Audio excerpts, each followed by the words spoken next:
Dan, your friendly fishmonger at dansfish.com. We do this live stream pretty much every Wednesday evening at 7 p.m. Mountain Time. That's 9 Eastern. I could not be here last Wednesday. I was sick. I had a sore throat, I was coughing, and it would have been very unpleasant for me and for you to experience a live stream with me last Wednesday. But barring stuff like that, we do this every week. So pretty much every week. This week, we're going to start with our shipping report. Then I'm going to tell you about an event I'll be speaking at this weekend in California. If you're around Sacramento, California, and you've never been to the Findig, it's a great event. So I'll tell you about that and tell you about some stuff that's going on here at dansfish.com, and then we'll get to your questions and comments. This is going to be a shorter one than normal. I've got to get up at about 3 a.m. tomorrow morning to catch a flight to fly over to Sacramento. So, and I've still got some stuff I got to do before I can do that. So it's going to be one of those. So we're not going to go the normal hour and a half today. We'll go a little shorter. All right. So first off, let us give you the shipping report. So the last time I talked to you, we were at 98.84% success shipping fish that arrive alive and thriving for our customers. This week, we are still at 98.84% success. So we have been stuck at 98.84% for, was it a month now? Something like that. Yeah. So what that means for those that might be new is 98.84% of the fish that we've sent to our customers have arrived healthy and alive as reported by our customers. So we keep really careful track of any problems that our customers have with any fish we send them. And we have that as a running 12-month total. So in the last 12 months, 98.84% of the fish we've sent have arrived successfully. Our goal is 99%. We always hover a little above or just a little below 99. Right now we're a little below. Give us a few weeks and I think we'll be back a little above. And we kind of hover right around there. But 99% is our goal. We want less than 1% or less of the fish we send to have any kind of problem. So that is the report for this week. And we give this report every week. And the reason we do that is because it's the most important stat that we follow. Basically, the whole purpose of Dan's Fish, this company that I've started, is to make it so the customers are actually successful with the fish they get. So they get fish that thrive for them. Instead of getting fish and then, shortly after getting them, having them pass away. That's really bad for the hobby. That's really bad for the aquarium fish industry. That's really bad for the fish. That's really bad for, the vibes of what it is to keep fish. And so we want to change that. So we work really hard to make that happen. I have an awesome crew, a lot of people here that work sometimes around the clock to make that happen. People that are selecting the fish we send you very carefully, people that are giving them the final quality inspection and packing them very carefully so they get to you in good shape, and a diagnostic lab where we have 2 people full-time just looking for disease and making sure any disease that's found gets treated before the fish are sent to you. So that's what we do here. And the result right now for the last 12 months is just under 99% success shipping fish to our customers. And the talk I'm going to give in Sacramento this weekend at the Sacramento Aquarium Society's annual event, the Findig, which is a great fish, event, convention, party. It's got a little bit of everything, is called, oh, whoops. I need to silence my phone. Okay, let's do that. Yeah, there we go. The problem is when I silence my phone, then I forget to unsilence my phone when I'm done, and sometimes I miss stuff. So I'll try to remember. All right, so the presentation is called How to Ship Fish So They Arrive Alive 99% of the Time. And so I go over in real detail, give away all the secrets of how we do it, the system we've developed. And I do it right there with you guys when I give this presentation, so you can actually see it and experience it. So that's the point. By the end of this weekend, I hope there's lots of people that have a good idea of how to ship fish and are comfortable trying it, because this is something our industry does very poorly. Fish often are transported in crowded conditions. There's not a lot of thought put into how to make sure they have the right environment while they're in transit, and it results in, a lot of unnecessary problems with the fish. And so part of the fish gospel we're spreading here at Dan's Fish is to change that. That's part of our mission. So I love going around and talking to folks about it and giving them some information that can help them, some principles really. If you follow some basic steps, then some basic principles, not even steps, then the fish will generally do really well. And we've had some good results. So I received 2 big boxes of fish today from a hobbyist breeder who had been, until recently, very uncomfortable sending fish, hadn't been shipping fish. Gave the presentation at her club a few months ago. And ever since then, she's been shipping fish to us, and it's awesome. I love buying fish from hobbyist breeders. Especially when they're, shipped what I would, according to the principles that will result in healthy fish. And so we have lots of experiences like that where we go out, teach people how to do it, and then the people actually do it. And it's great all around, because it means I can source fish here from the United States. I don't have to import them, and they don't have to go through the stress of that import. So that's better for the fish. It's good for the hobbyists because now they're making a little money, and sometimes a lot of money. We often pay hobbyists thousands of dollars when we buy fish from them. And you can have a fish room that's productive and know that if you produce a ton of fish, you'll have a buyer, then you're more likely to do it, right? A lot of times, I think a lot of us have been in the situation where we've produced a lot of fish and it's like, oh, now what do I do? My local pet store wanted 12 and I've got 300, right? So we're a place where if you're a hobbyist breeder and you breed fish and you've got a bunch and you want to sell them, reach out to us. hello@dansfish.com. That's HELLO@dansfish.com. And we'll see if we can source some fish from you. Now, there are fish that we just can't sell. It's hard for us to sell convex cichlids. It's hard for us to sell common crabbensis. There's certain fish that just aren't right. But most of the fish we can buy and we want to buy from hobbyists. People often ask, what's a fish that you like to buy from me? Anything that we sell on our website, pretty much, we would like to buy from you. Anything that we sell consistently on our website, we would really like to buy from you. That's a good place to start. High quality livebearer strains, we want to get those from hobbyists as much as possible. Livebearers in general, it's pretty difficult to source healthy quality livebearers on the industry side. There are some places you can do that. There are some ways you can do that, but it's tricky. And there's not a lot of them, and they don't produce a lot.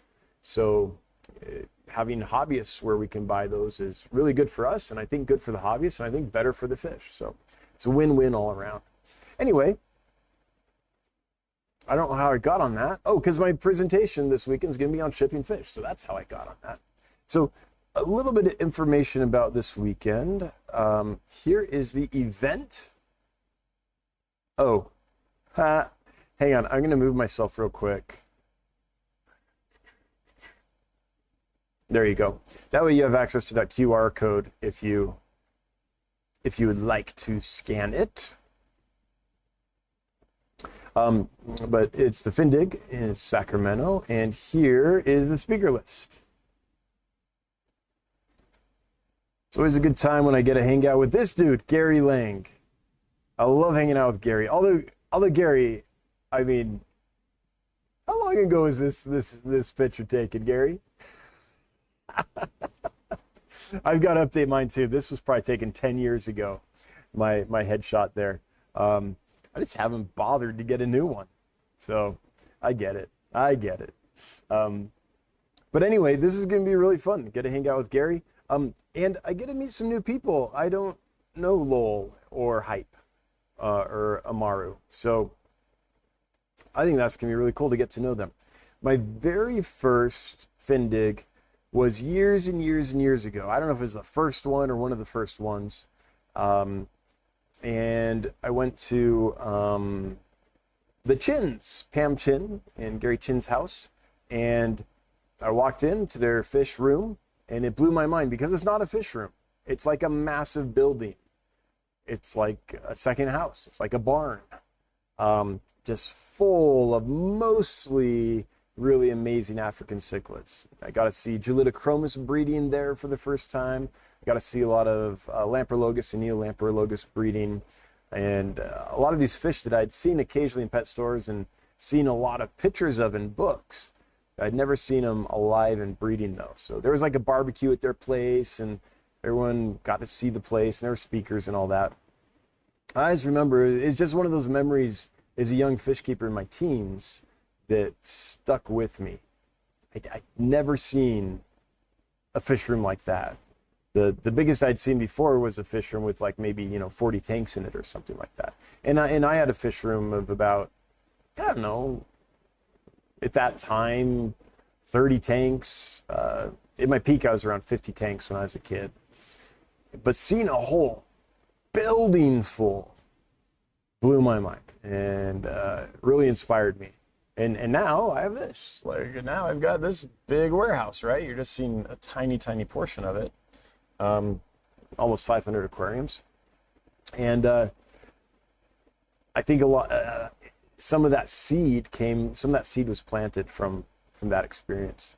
So I can't wait to go back. I have not been to another Findig since then. And I don't know if that time it was called a Findig. It might have been like the annual barbecue get-together thing. But for those of you that have never been to a fish convention, if you're in if you're in NorCal, my Northern California peeps, here's what you can expect. Okay, so you're gonna have a series of presenters like myself that are gonna give presentations, talks. I want to say lectures, but lectures sound boring. And so I'm not gonna say lectures, that's just bad marketing. But present on a topic, and you can go learn about a topic if that's your thing. If that's not your thing, there's gonna be all kinds of vendors selling all kinds of stuff. And if that's not your thing, there's going to be all kinds of fish nerds around, hanging out, having a good time that you can hang out with. And a lot of these fish nerds have fish that they're selling. So that's kind of fun. And then on the last day, there is a mega auction, and it's massive. And there's tons of fish and fish supplies available for sale. This is the kind of place you can get things where you've never seen that fish before. You've heard about it for decades, but you've never been able to find one before. This is the kind of event where that stuff surfaces. And so you get to rub shoulders with a bunch of fish nerds. You can learn something if you want. If not, you can just have fun and hang out and have access to a lot of cool stuff that you don't often have access to outside of events like this. So it's a good time. If you're in NorCal and you have access to Sacramento this weekend, pop on by. Please introduce yourself. I would love to get to know you. I'd love to chat with you. And if you have a username on YouTube and you're active in the chat and stuff, give me your real name, but also give me your username because then it'll click on me. So a couple weeks ago, a week and a half is all, I guess. I was in Pennsylvania speaking at the Aquarium Club of Lancaster County, and and a gentleman came up and like was going to join us to go visit some fish rooms, and I was like, hey, how's it going? He's like, hi. I introduced myself. I'm like, I'm Dan. He's like, hi, I'm Steve. And I was like, good to meet you, Steve. And then Scotty was like, Dan, that's Big Steve. I was like, Big Steve, no, then it's like hugs, and it's like, I feel like I know you because you've been in the chat so long, but I don't know Steve, but I know Big Steve. So introduce me, let me know your username as well as your real name, and it just helps me a lot to know, because I might already have somewhat of a relationship with you online, right? But I don't know that unless you give me your username. All right, so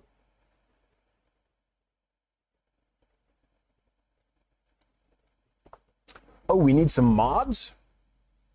Okay, let's do a mod thing. Let's see here. It's basically Lake Tanganyika and Pam Chin's house is Mitchell Room. Yeah, it's kind of amazing. Yeah, you feel like you could just go scuba diving. Okay, let's see if we can quickly do a mod thing here.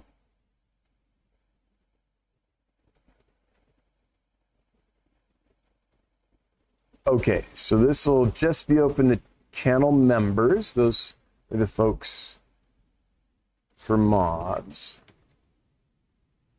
So if you're a member of the channel and you are willing to, oh wait, I think I have to go back. Hang on, back.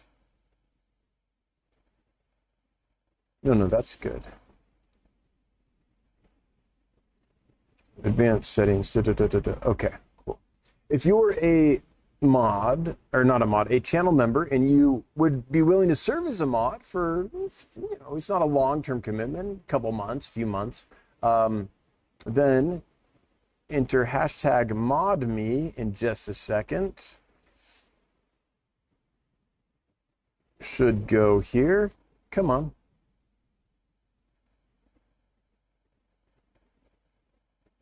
Hashtag mod me, hashtag MODME, no spaces, caps don't matter. And eventually I think Nightbot is going to make it so that you can do that. And if you want to do that, if you're a member of the channel, you have to be a member of the channel to do this, then we'll draw a few of yous later to help Bob out a bit. Okay, so Ladino White has taught us are adorable. My new fave, aren't they awesome? I mean, they're so small, but they're spunky for a 1/4 inch. I mean, they come in at a 1/4 inch. It's like, ooh, can we ship those? And then I remember they're one of the dwarf cories, right? They 1/4 inch to them it's a lot bigger than a 1/4 inch of something like a Corridor stir-by, which get big. So yeah, I think they're awesome as well. Someone says, I vote Jody P for mod. We'll see. We'll see if Jody P wins. I think Jody P has already served as a mod, but, you know, Nightbot will choose what Nightbot chooses. So, yeah. Okay. So what I would like to do for the next little while here, now that I've gabbed a bit, is I'm just going to go down and look for questions and comments that are directed at me. Here's one from Christopher. It says, skinny Notho females. Your thoughts? Joking. Yeah, you know the story about that, don't you? I might have to tell her one of that story. Grabbed an alien betta from a BBS, baby brine shrimp, Blackbeard, from a BBS, and set up our 3 Orlando red caps for the, man, I don't know what GFC is. GFC grow competition. Pregnant ruby swords, busy night. Anyway, Christopher is busy in the fish room. Yeah. So let me tell you the story about the skinny Notho females. So back in the day, there were like these, it wasn't even chat groups. It was like forum thread chat things, kind of. This was before the internet was much of anything. I was in high school at the time. This was the mid-90s. And I would get on there and read everything I could about aquarium fish, and and we'd start emailing back and forth for information about killifish. I was a member of many aquarium groups. One of them was a killifish group. Oleg, if you're watching, I remember the moderator, the guy that kind of ran it, was named Oleg.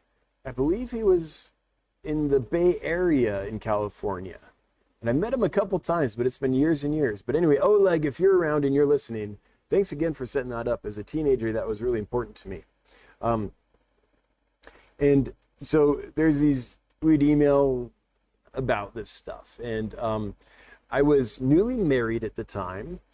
And I get home from school one day, because I was in college. I was doing my undergraduate, I think. And my wife is furious. And she's like, I have to talk to you. And I'm like, okay. What, did I like leave the toilet seat up? Like, what's going on? And she's like, what's this? And she points to this email. And the title of the email is Skinny Notho Females. And I just started laughing. I just started busting up. And she's like, this is funny. I'm like, read it. And so she opens up and she reads it. And what it is, of course, is this question about someone who has female nothobronchius killifish, nothos, that are skinny, you know, have pinched bellies, and they're worried they might have a parasite or something. But my young wife is reading this, and to her, it seems like something, you know, pornographic or something. Skinny notho females. Like I've been chatting with, you know, in dark places on the internet. And yeah, that's what that skinny notho females joke is that Christopher left. That's my story about that.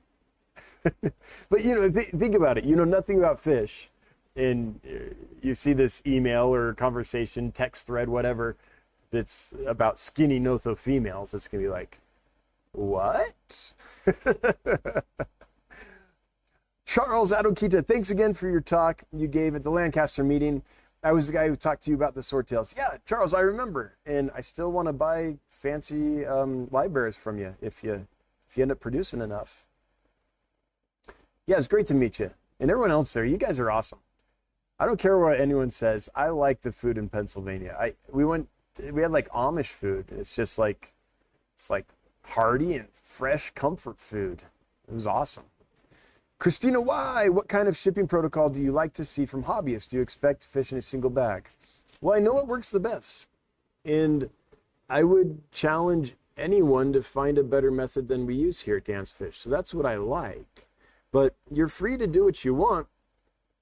It's just, at a certain point, we might decide, hang on, I've got to refresh something here. Okay, hopefully we're still going here. Okay, there we go. I was frozen on my little preview here. At a certain point, though, if you're supply us with fish and you're shipping in a way that is harmful to the fish, we'll just stop buying from you. So as long as whatever method you're using is getting us healthy fish and the fish are being treated as they should be and are transported humanely, we'll keep working with you. That's kind of how that works. So we don't tell you how you have to send fish to us. We allow you to make those decisions. But if you're doing it in a way that's bad for the fish, and we have lots of illness or ammonia issues or whatever from it, then we'll just be like, look, it's not working. Patrick Bergen, any interest in Limia tridents? Yes, except for they don't sell very well. So we have, here, look at, let's go on a little field trip, shall we, to the website. Okay, I'm going to move, hang on, I got to move myself back in my normal little corner here.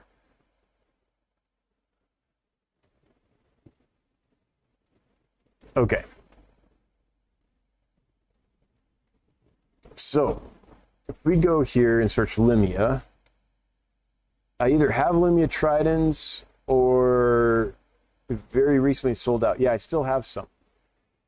And here's the problem. Here's why I have issues. So we had these at $24.99 a pair. No, a piece. And we had both sexes at one time. Now we just have males left. And so they were probably $49.99 for a pair. We had to import them from Germany. These came from Aquarium Glasser in Germany. And nobody would buy them, and nobody would buy them, and nobody would buy them. So finally, we had to put them on sale for $10, and now they're selling slowly. They're still not selling well. So I love Limias. The problem is the customer base doesn't care. Like, they don't, and that's fine. If you're a customer, you don't have to like the fish I like. It's okay. It's okay. But when the customers don't buy what we're selling, we have to be like, well, I guess maybe we won't sell that because there's no point.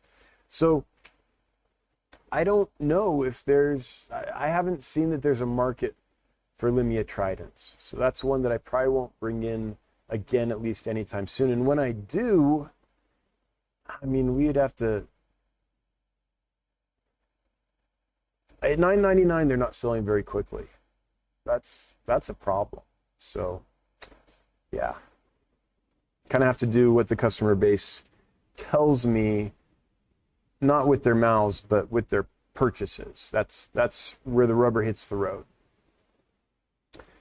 Adrian Welsh, I received my first order yesterday. My new pygmy cories are all doing well so far. Love watching them swim all over the tank together. Yeah, the pygmy cories are awesome because they're different, right? They swim mid-water a lot, which is fun.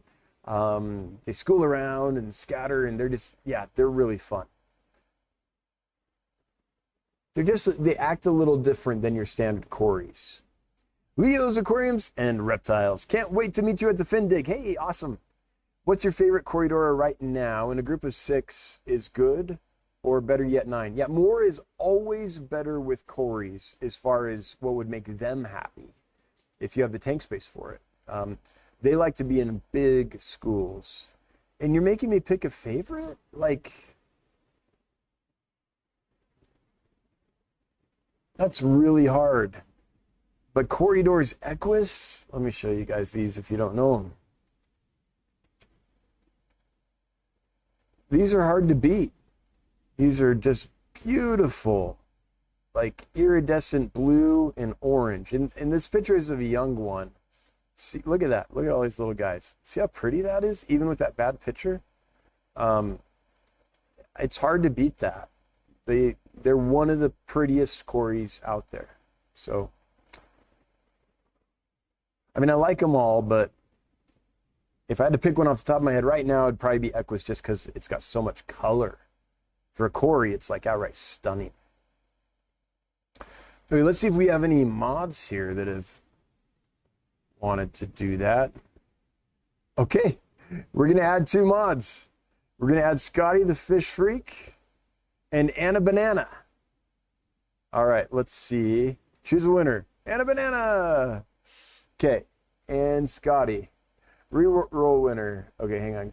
And then the next one would be Scotty. There you go. Okay, cool. So let me look here. Anna Banana and Scotty, would you leave a comment now? Say anything, and I will, that way I can find you and mod you. There is Anna Banana. Thank you, Anna Banana. Add as moderator. Okay. Hang on real quick. Where'd you go? There you are. Add as moderator. And Scotty. Hey, Scotty, thanks again for having me over. I had a great time with your club. Even though I was sick, I was sick the whole time. My throat hurt, I was uncomfortable, I was coughing and all that, but it was still worth it. Scotty and his peeps are awesome. I got to see some amazing fish rooms, got to talk at the club, which was really fun. I gave a new presentation. It's on fish disease. And for a first, shakedown voyage of the new material, I think it went pretty well. I think there's a couple things I'll tweak, but I think it was well received. I was reading the crowd while I was giving it, and it seemed like they were engaged. And then at the end, there were lots of questions, which is always a good sign. If you finish your presentation and say any questions and no one has anything, that's an indication that maybe it's time to redo that presentation. So I had fun there. Thank you to Scotty and everyone. Jen, if you're watching, you and your family spending all the time taking me around, I really appreciate it. So Jen toured me around. She drove me all over to visit different fish rooms and things. And then Bruce as well took a bunch of time to drive me around. I just really appreciate that. You guys were very gracious hosts.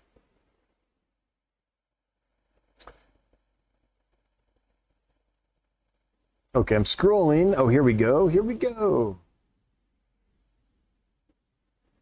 Jen says, we're watching from the hockey game. Oh, okay. Yeah, that's the Jen I was talking about. And saw Hawaii plate shortly after he dropped you off. Okay, yeah. So Jen's daughter, Paige, is really into hockey. So I learned a lot about hockey while I was there. And we played this game where we were driving around to find license plates from different states.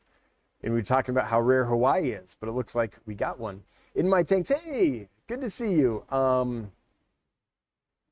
What's your name in real life? It's not Steve, is it Steven? No, that's Big Steve. Anyway, again, usernames are how I go, but thank you. It was good to meet you. Ladina White, so glad you're feeling better. Me too. Also, wanted you to know my shipment last week of Corridors, Histatus, dwarf pencils, and Amanos and Nerites all arrived spunky. All are doing great. Awesome. That happens 98.84% of the time. So I'm glad it happened this time. There's always that around 1% margin for error, though, that keeps us on our toes. Like, always a little bit like, ah. Rogue, do you consider your warehouse a fish room? I do. It's kind of how I think of it. Yes. It's a fish room that has to operate very efficiently and in a manner that keeps the quality really high. But it's, yeah, this is my fish room. It's kind of how I think about it. Big Steve, hey! Real fish nerds tour fish rooms on Easter Sunday. Yeah, that's right. Yep, that's what we did on Easter. Toured around and visited fish rooms.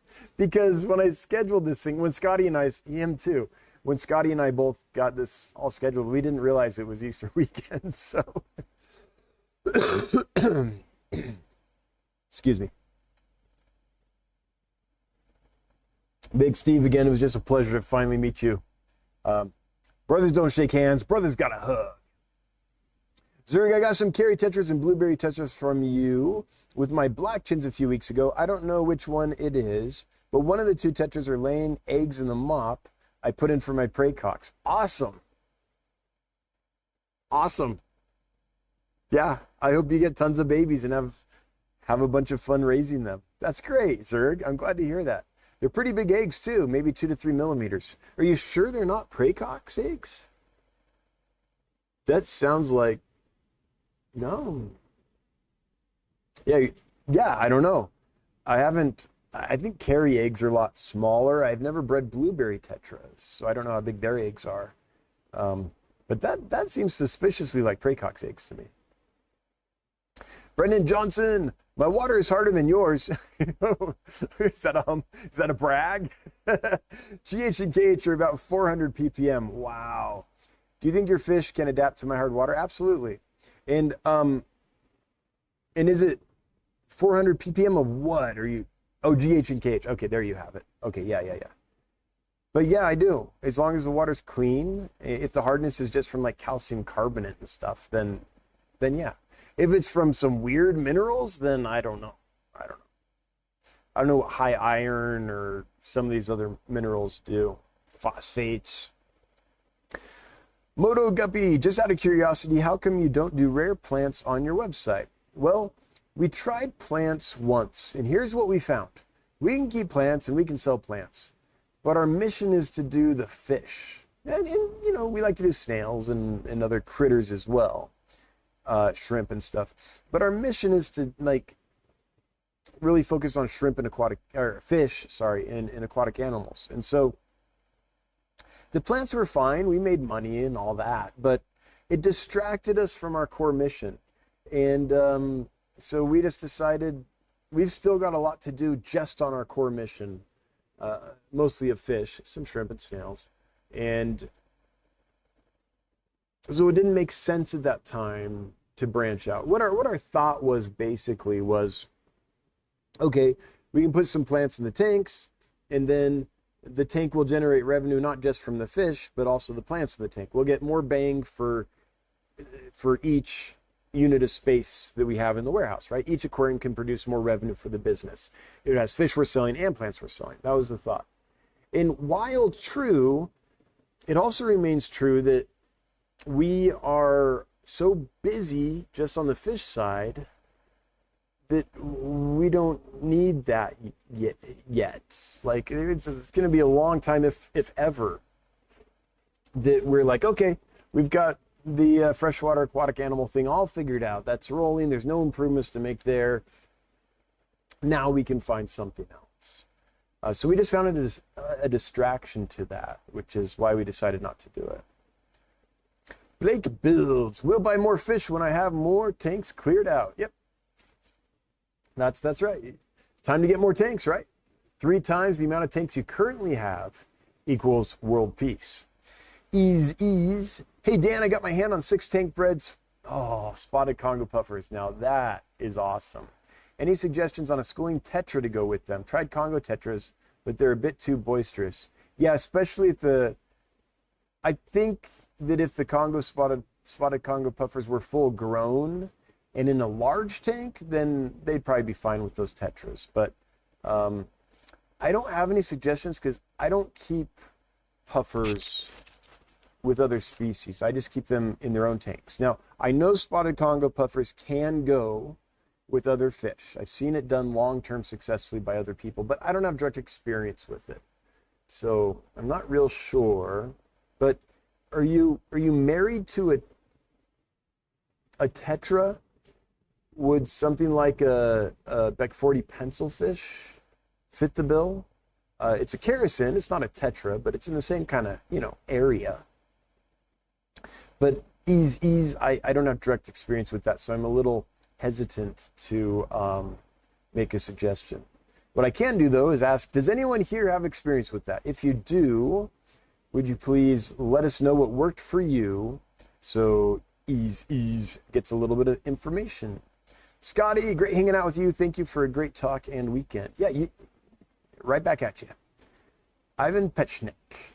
Do you know how sexing pea puffers works? I've heard that both have multiple males. Having multiple males can be a problem, but also that they are all female and the most dominant becomes male. Very confused.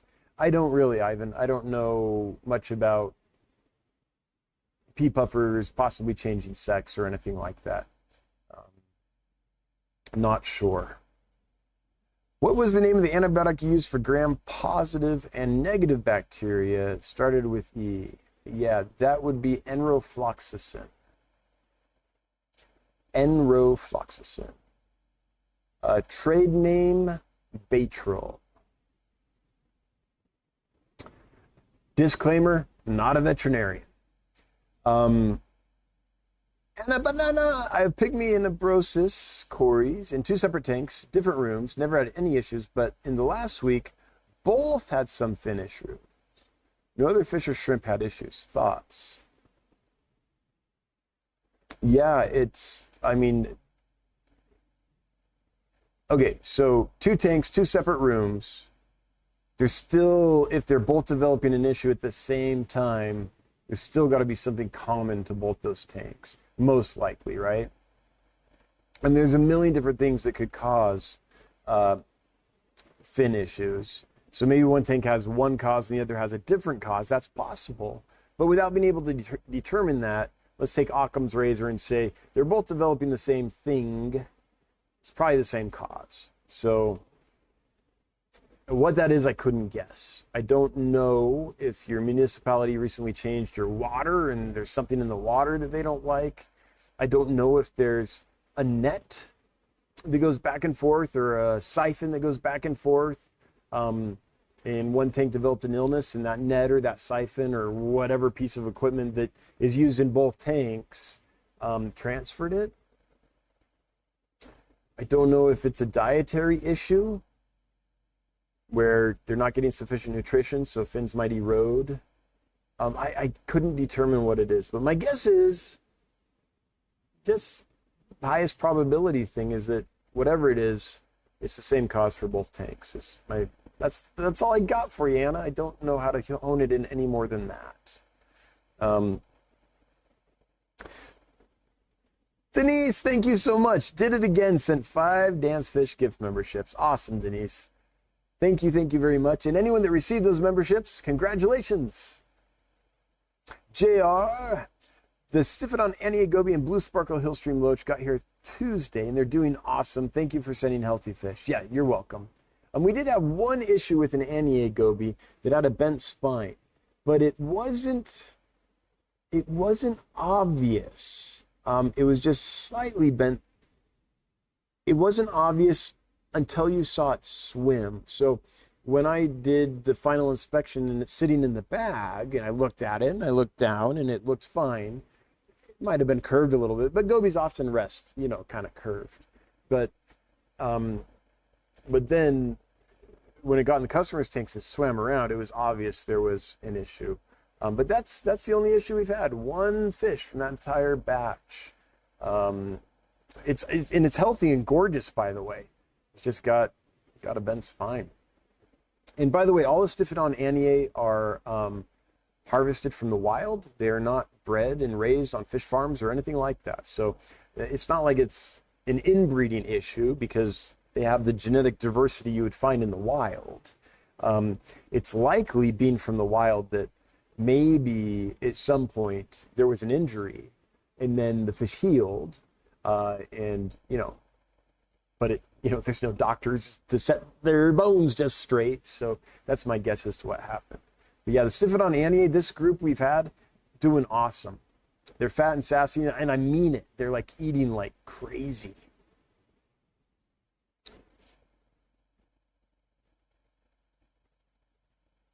Greg, if you don't know what a pre-fin dig is, then when this stream is done, go back and watch the beginning. It'll become clear. We talked about that early on. Throne Stone. My gold rams have now community spawned for the second time. 2 females and 1 male, maybe 100 eggs. Trying to find out if anyone else has experienced this. Awesome.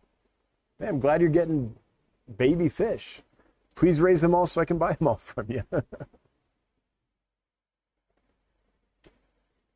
Aquadrazi? I think that's it.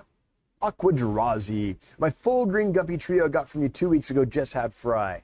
Oh, that's beautiful. And aren't those awesome? Like, those full green guppies are something else. They come from an IFGA line, which is the International Fancy Guppy Association, I guess. Like the premier, like the, you know those snooty wine clubs that are like, this is the best one. Oh, yes, notes of bubble. You know, that's not what the IFGA is, but it's kind of like that. It's like the creme de la creme of the guppies. So they come from a very good line. Hints of Oak. Aquadrazi, I already got that one. K. Henry, every time I look at my group of 20 10-week-old angelfish, they are pooping. Of course. Am I feeding them too much? No, you can't.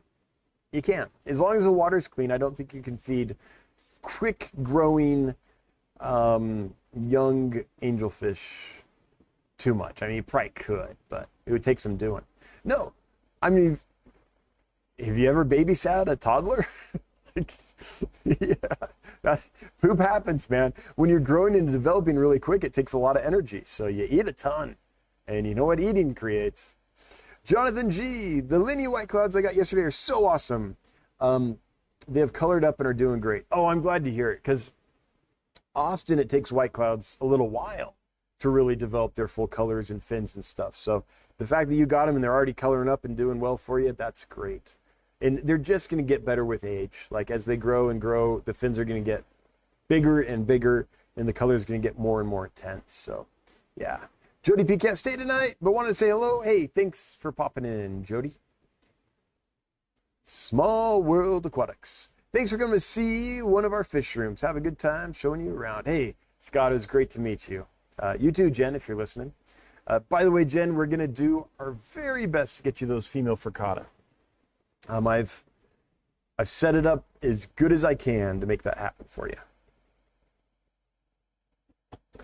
If you are in Pennsylvania and want some cool fish, Small World Aquatics does a good job.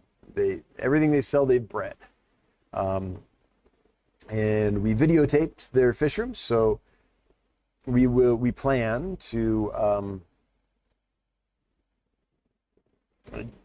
release a video where you can see everything they're doing. But I wouldn't hesitate to buy from them at all. Anytime you can buy directly from the breeder, that's the best way to do it, especially if you're local. Like, if you're local to them, you're lucky. You have access to some really cool aquarium bred and raised fish.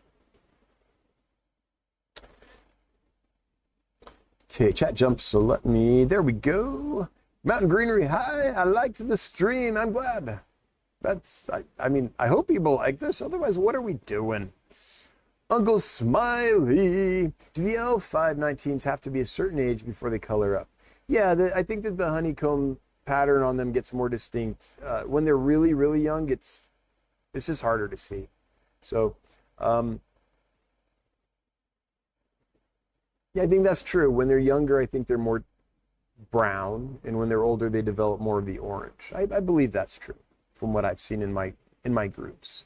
Now, the issue I have is I usually sell the fish before I ever get to see them fully developed, fully grown, right? We get a group of fish in, and usually, unless they're Limia tridens, they sell within a couple weeks or so, a few weeks. And so, you know, usually when we get fish in, we aren't getting big mature adults. We're getting not babies, we're getting juveniles. And so I have had a few of those get large enough to where the orange kind of came in and I was like, oh, those are nice. But I've never seen one in all its full grown glory. Rogue, I feel like I have some of those weird minerals in my water. How does someone figure out which minerals are in the water and if it's a problem or not? Well, that can get tricky, but one way to do it is if you're on a municipal water supply, your municipality will give a report. I think it's probably an annual report where they break down everything that's in the water. And if that doesn't have the info, you can call your municipality. My municipality, my water guys are always thrilled when I call because they're like, dude, someone wants to know about this? Like, let's talk. Like, usually they're just off doing their thing and, you know, we turn on the tap and the water comes out and no one thinks how or why or cares. So they like to nerd out about water. That's their life, and they don't get a lot of opportunities to talk about it. So I would check with whoever manages your water and see if there's reports and such. If there's not, then you might have to find a laboratory and have them do a workup. That's pricey, but you know, I've had to do it a time or two just to check and make sure things were okay. Barnsdale Golden's made a live stream. You did, Barnsdale. Or, I saw Barnsdale. Bardsdale. Oh, Bardsdale. Yeah, it is. That's close enough, right? Bardsdale Golden's, not Bardsdale. Bard's tail, like dog tail. Bard, Shakespeare. Tail, and then golden retrievers. Okay. Bard's tail Goldens. Got it. Robo, what is the difference between the marriage kissing platinum ricefish and the platinum ricefish? Okay, let's see if I can show you this. The marriage kissing have a lot more iridescence on them and really big flowing fins. And I know I need to get a picture. I know it's the worst. Here, yeah. Like this. See these big flowing fins? That's what the marriage platinums have. Whereas the other ones have pretty much standard fins. So they're like kind of like the veil tails, if you will, of the ricefish world. Not quite, but have extended fins for sure. Bardsdale Goldens, I didn't know that you had left a chat here. Hi, Dan. Looking forward to getting my fish tomorrow. Still waiting for you to get the autos back in stock. Any ETA? Is it the common autos or the black autos? If it's the common autos, we were having trouble figuring out what they had. So we actually put them in our lab and tried a bunch of things. Eventually figured it out and treated them and got them clean and to where they're stable.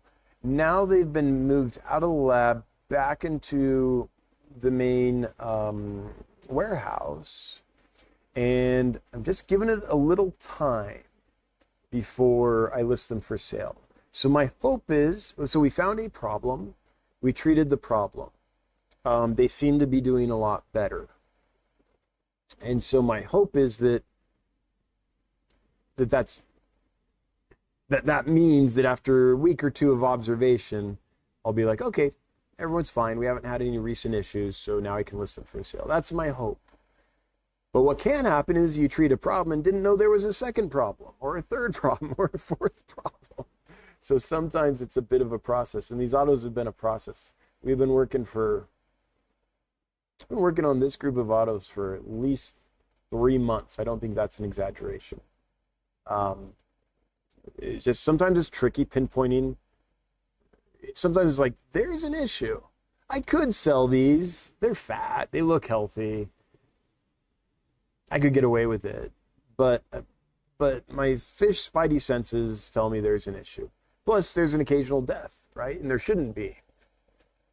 And so in those cases, we just don't sell them until we find the issue or work with the laboratory to find the issue. Then we find it. If it's treatable, we treat it, and then we wait a little longer after that just to be sure. So that's where we're at with those. If it's the black autos, I hope to have some of those available kind of mid-May. I haven't received them yet, but I've ordered some, and if they arrive and they arrive in good shape, then hopefully mid-May. The praycocks are still young, been laying 1 millimeter eggs, or maybe now they're laying bigger eggs, and smaller eggs are the tetras. I know that there's 2 different eggs. Oh, okay. All right. Cool. Well, congrats. That's really cool if you're getting tetra eggs. Zen Cory Cats sent, Zen Cory Cats is giving Dan's Fish memberships out. Thank you so much, Zen Cory, and congrats to anybody who received those memberships. You're now a member of the Fishmonger crew. You are a Danio or Danionella. Just one more fish. Come on, man. Just one more. Just one more fish, man. Too bad y'all missed my fish room while you were up here in PA. 200 plus tanks. Next time. Yeah. I found myself in PA twice in the last couple years or so. So I'm sure I'll be back. By the way, I'm working with Joel to bring in those special swordtails from Europe we were talking about. Oh, Charles, I'm so glad that you got the hookup. And I hope it goes well. And yeah, man, good luck with those. I don't mean that sarcastically, like good luck. I mean like really good luck with those. I hope you get them. I hope they're awesome. I hope they breed for you, and I hope they breed true. Do you have any chili raspberries? I'm getting an order together and want to include a small group of them. I don't have any that I can sell right now, and the ones that I do have currently are all spoken for. So that's a fish. I try to keep that fish in stock all the time. That's a fish I want to always have available for sale. And we're working through that to try to always have enough to make that happen. They sell so fast. Rain of Zippy, hey Dan, I'm getting fish from you tomorrow and I'm so excited, but now I'm terrified. I'm way overstocking. This is my first time with fish that are 6 inches plus in a big tank, 60 breeder. Well, I don't know your tank, so I don't know if you are overstocking or not, but what I will say is some people have a tank set up that's a 60 breeder in such a way that it would only take a few fish to overstock it because of how it is filtered or not filtered, or how much maintenance they do, or if it has plants or not. Whereas other people could fit, you know, a dozen fish in that tank and it not be overstocked because of how they maintain it and how it's set up and all that stuff. So a tank is an environment. We're setting up an environment, and it needs to be in balance.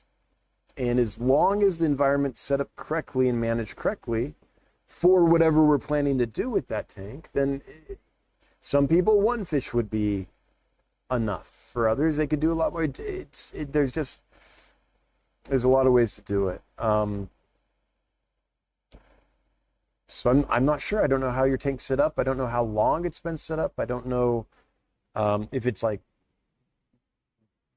been up for a long time and that's biofilm and algae and it's been up for 3 years and it's established and mature. Like, I have no idea. I have no idea. But there's tons of different variables that could make it true that you are overstocked, or be like, nah, you could get a bunch more in there. Deborah Yoder. That was the name of the place we ate. We ate at this Amish restaurant called Yoder's. It was awesome. Can Betta mahakiensis be kept in pairs? Oh, yeah. Are they easy to keep? Yes. Yeah, they're easy to keep, they're easy to breed, and all that. And no one was torn up or anything like that. So they are a lot, if they're true mahakiensis, they are a lot less aggressive than Splendids.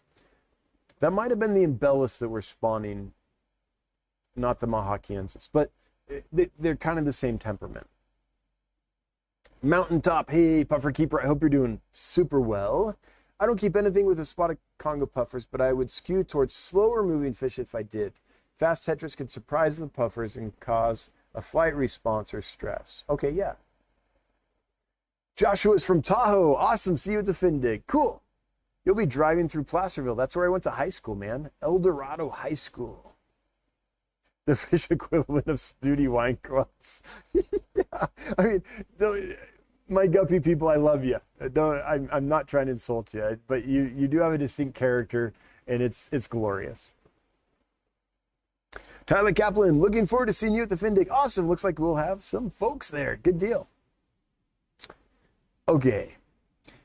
At this point, I think I'm going to go ahead and finish the stream. I've got to get up at about 3 a.m. tomorrow morning to get on a plane to head to Sacramento, and I've still got stuff I've got to get done before I can do that. So yeah, it's gonna be one of those tired flights. But before I do, Kayla's Reptiles and Aquatics, great information, sharing for so many years, Dan. Thanks. Hey, thank you, Bob, for being such a stalwart support for years and years and years. We truly appreciate you. All right, with that, I'm going to sign off. Thanks, everybody, for being here. If you are a moderator, thank you so much for modding. Much, much appreciated. If you're a member of our channel, thanks for being a member. If you gifted memberships, chef's kiss, we appreciate that. That's one of the best ways to help our channel. If you threw money at us, we like that too. Thanks for the super chats. Were there super chats? There was. Yeah. Leo, thank you so much. Super chats are never required, but they're appreciated.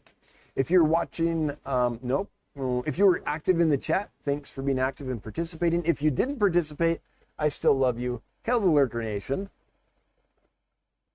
And if you're watching the replay, hello from the past. If you're listening to the podcast, thanks for listening. I think I got it all. Hope to see you at the fin dig in Sacramento, California this weekend, if you're in Northern California. And we'll be back next Wednesday, same bat time, same bat channel, with a more prepared stream, because honestly, this week didn't have time to select a giveaway or get anything together. But I didn't want to skip out. I wanted to give a shipping report. I wanted to get in touch with my peeps, check in, and didn't want to just skip it. So anyway, next Wednesday will be more of the normal live stream. Until then, I really hope you have a great week. Bye-bye, everybody.